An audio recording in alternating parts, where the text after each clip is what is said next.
જી આપનું નામ? પટેલ સંદીપ. સંદીપભાઈ, શું છે અને કાર્યક્રમ? આપણે પ્રી નવરાત્રીનો પ્રોગ્રામ રાખેલો છે સુરત એસોસિએશન માટે થઈને, એરિયાસ માટે થઈને. અને આ પ્રી નવરાત્રીનું આયોજન આપણે એક વિશેષ હેતુ માટે થઈને કરેલો છે. સ્વચ્છ સુરત, સ્વચ્છ તાપી મૈયાનો એક વિશેષ આપણે હેતુ રાખેલો છે. એ એના માટે રાખેલો છે કે દર વર્ષે સુરત એક વિકસિત શહેર છે. દર વર્ષે અહીંયા લાખો લોકો નવા આવે છે.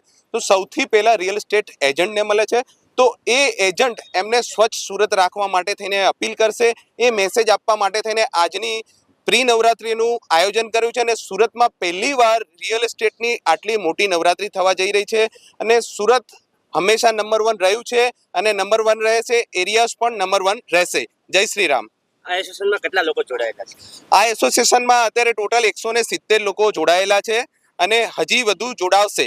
પણ અમે લોકો જે પ્રોફેશનલ બ્રોકર છે એને જ જોડ્યા છે. હજી એસોસિએશન દ્વારા પ્રી નવરાત્રી સિવાય બીજા કઈ આયોજન કરવામાં આવે છે? એસોસિએશન દ્વારા પ્રી નવરાત્રી સિવાય બહુ બધા સોશિયલ આપણે વર્ક કરવામાં આવે છે.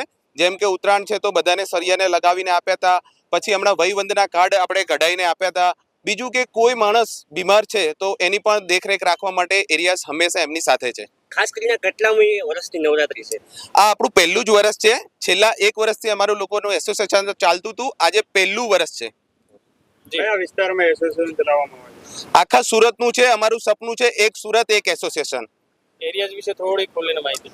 એરિયાસ એક આપણા બ્રોકર મિત્રોના વિકાસ માટે થઈને બનાવવામાં આવ્યું છે. બ્રોકરના કેટલાક પ્રશ્નો હતા કે જે અમે લોકો સમજી અને સોલ્વ કરવાનો ટ્રાય કરશું.